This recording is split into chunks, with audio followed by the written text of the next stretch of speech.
He was just the janitor, quiet, polite, invisible to the people who passed him every day. But inside that office tower, where power was measured in money and arrogance, someone decided to turn him into a joke. The billionaire CEO, known for his ego, smirked and made a bet that would expose more than he ever imagined. A game that was meant to humiliate would soon flip the script entirely. Because sometimes, the smartest person in the room is the one no one even sees. And when the game ended in just 3 moves, everyone learned a lesson they would never forget. It was a quiet Wednesday morning in the heart of the city, one of those days that felt like every other. The janitors were already at work before sunrise, cleaning the glass doors and halls long before the executives arrived. Among them was Marcus Reed, a 45-year-old single father who took quiet pride in his job. He didn't say much, but he noticed everything. The way people avoided eye contact when he passed, the clipped greetings that never reached their eyes. Marcus had been working in that corporate building for nearly 7 years. He was the kind of man who believed that respect had nothing to do with titles. Still, he couldn't ignore the way some of the higher-ups treated him, as if his uniform made him invisible. He stayed calm, humble, focused on keeping his head down and his daughter's college dreams alive.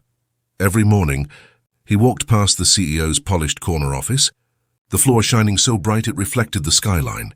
The man inside, Ethan Cross, a billionaire known for his ruthless charm, barely acknowledged Marcus except with smirks and careless jokes that stung more than Marcus ever let on.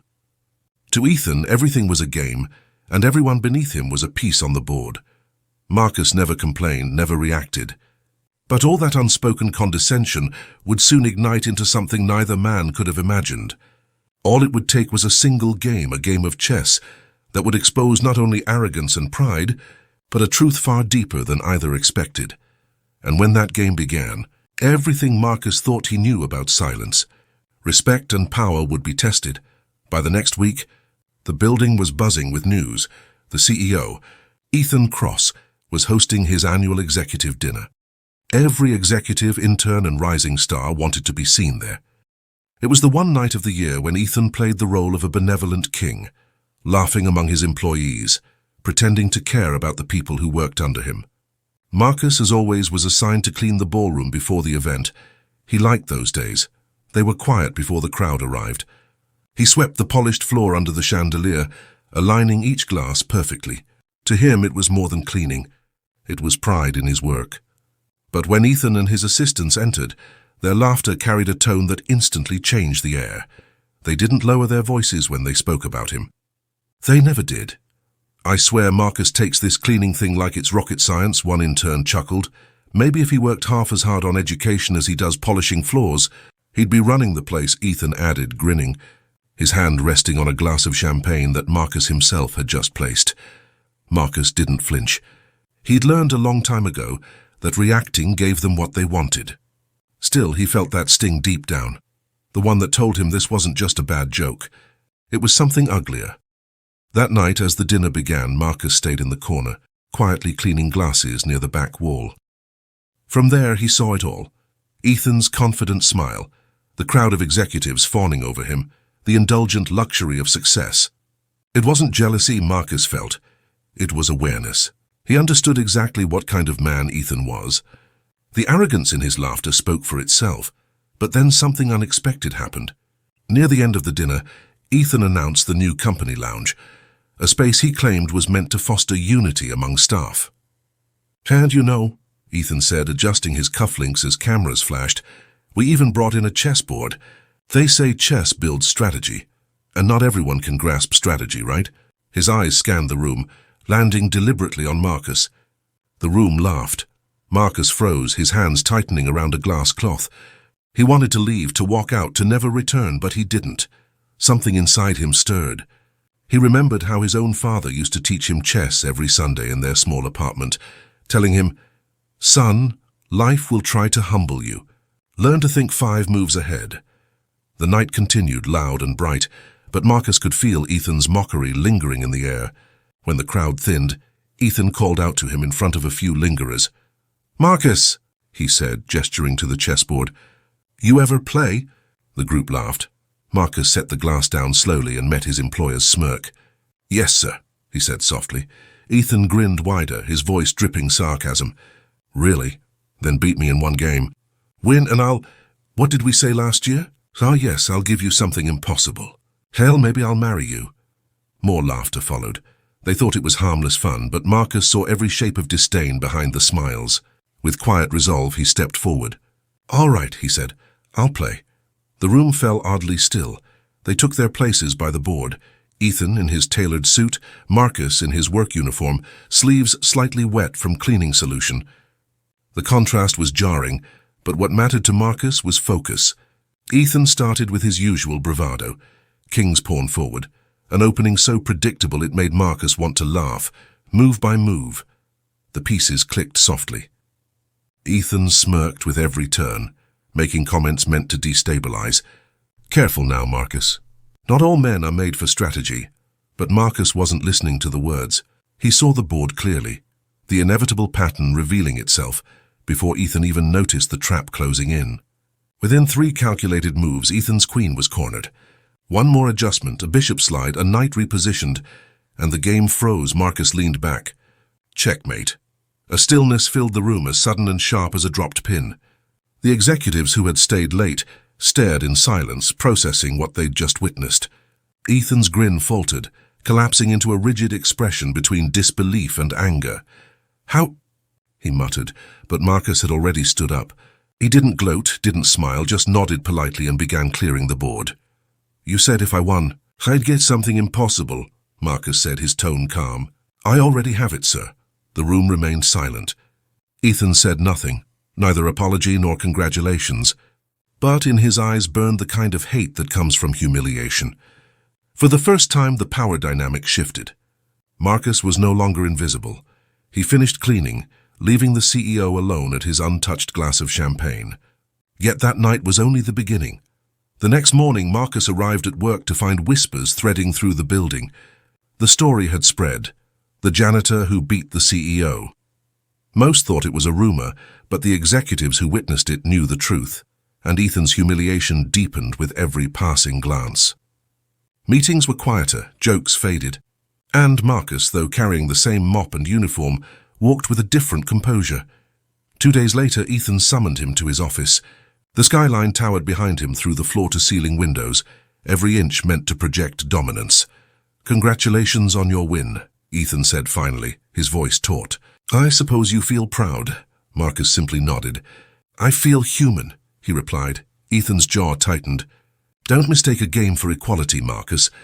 You got lucky, and luck runs out.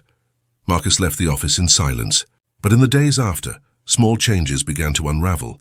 Cleaning routes reassigned, overtime hours cut.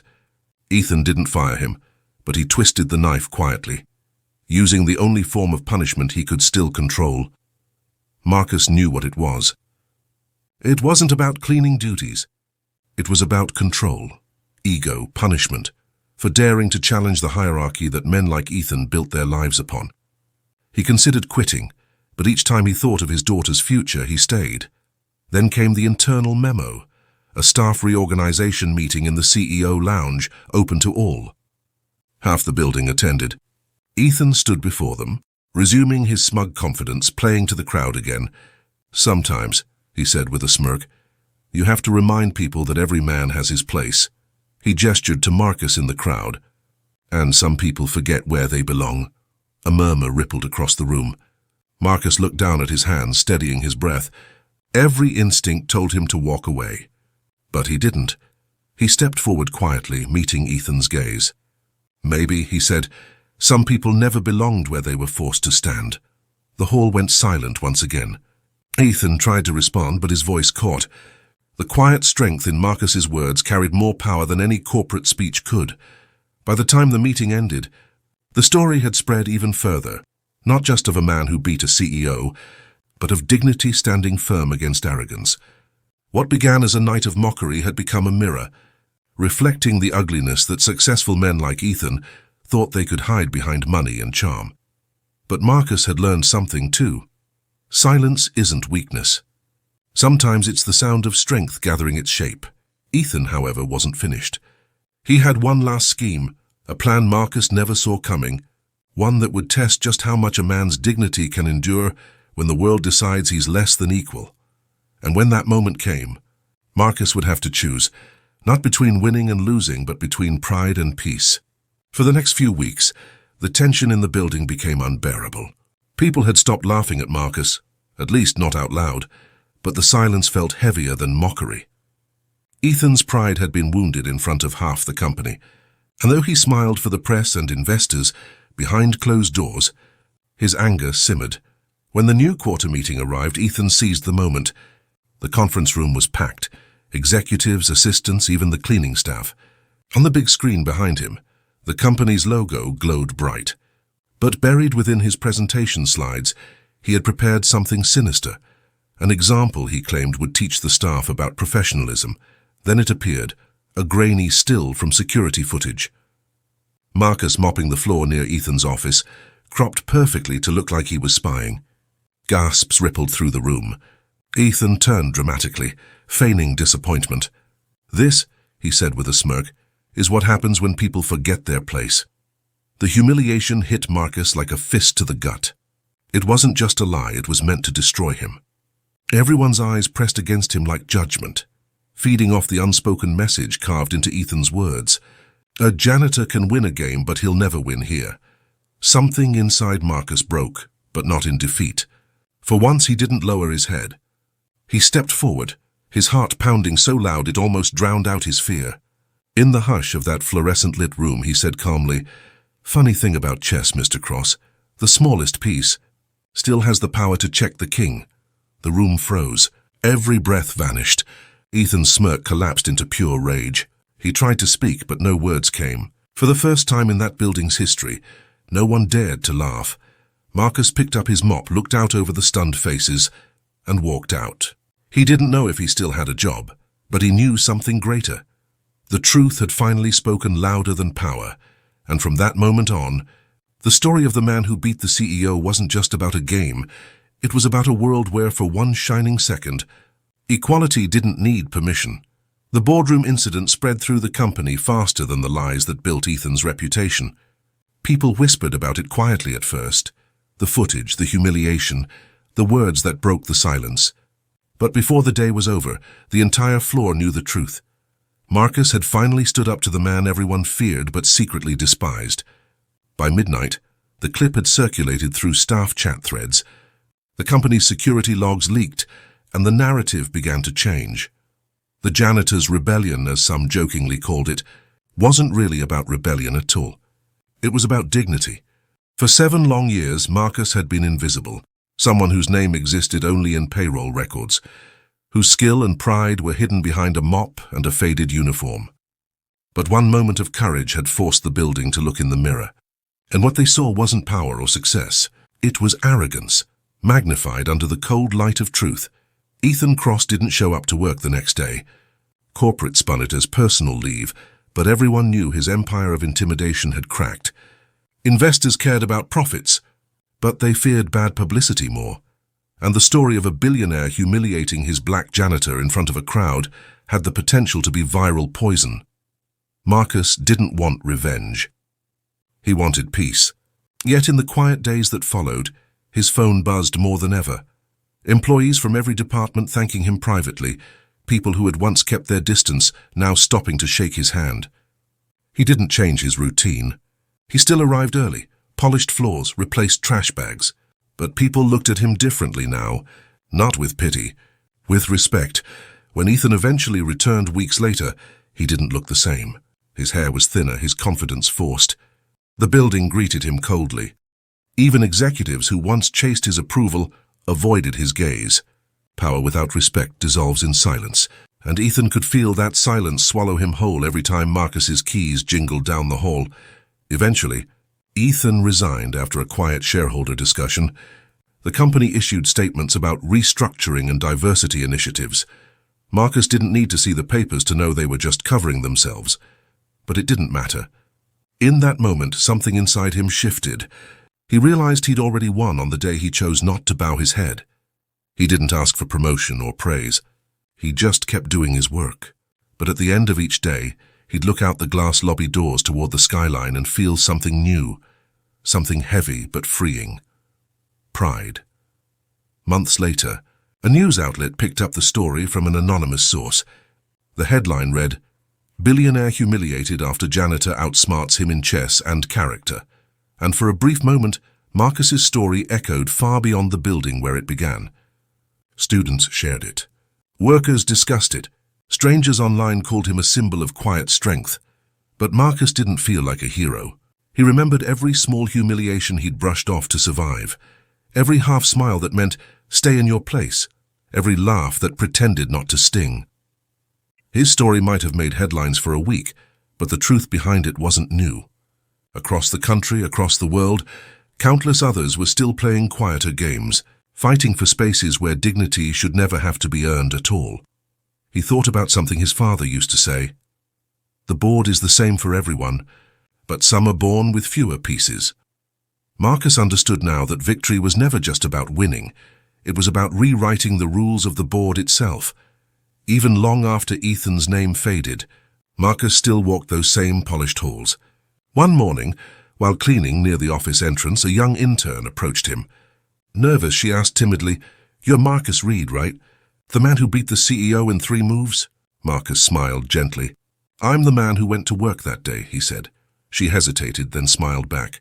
"Well, thank you for reminding us that people like you belong everywhere." That small exchange mattered more to Marcus than any headline. Because for once, respect didn't come from a moment of spectacle. It came from understanding. Years later, Marcus retired quietly. No grand farewell, no celebration. On his last night, the building lights shimmered off the floors he had spent a lifetime tending. As he walked out with his worn cleaning cart, he passed by the same chessboard that once humiliated a man who thought he could never lose. A new plaque sat beside it now, engraved with a single line. "Everyone matters. Every move counts." Marcus paused, his reflection blending with the city lights outside. He realized it wasn't about a game anymore. It never had been. It was about the slow, painful undoing of a belief that power belongs only to those who already have it. That night, he didn't go straight home. He stopped at a corner near his daughter's college, a campus his sacrifices had helped her reach. Watching her from afar, laughing with friends, he felt something unshakable. Hope, the kind built not from dreams, but from endurance, because that's what the story had always been, a quiet resistance against a system that tries to shrink people like him. Marcus had never set out to become a symbol, but sometimes life doesn't ask if you're ready to represent others. Sometimes it just puts you there against your will, because the world needs to see what dignity really looks like. And though he'd long stopped playing chess, Marcus finally understood why his father had loved the game so much. It wasn't about capturing pieces. It was about surviving long enough for one perfect move to change everything. He turned one last time to the building glowing behind him. The boardroom that once mocked him now just another window in a vast city. He knew there were other Marcuses, other battles, other quiet wars still being fought in the shadows of offices, streets, and classrooms everywhere. He couldn't fight them all. But somewhere deep inside he carried a certainty. Equality begins not with noise, but with presence. The kind of presence that refuses to disappear, no matter how many lights turn off around it. So as he walked home under the fading glow of the city, Marcus smiled. For once the world had seen him, not as a janitor, not as a symbol, but as a man who matched arrogance with grace and walked away unbroken.